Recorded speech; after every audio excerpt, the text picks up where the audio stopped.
Welcome. In this short tutorial, I'll walk you through how to create a Start Here page in Canvas to help your students get oriented and ready for success. You're going to navigate over to Pages.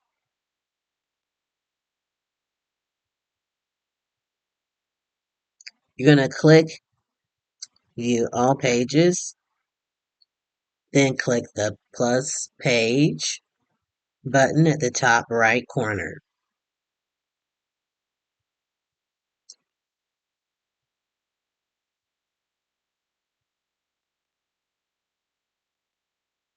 Here you're going to add a title.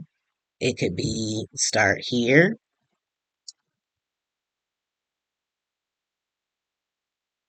As you can see, we had something saved, so we have something already here.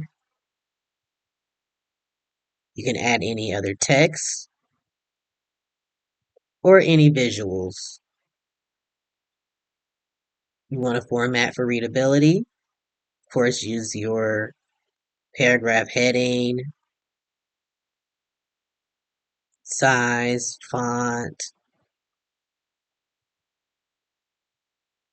Now,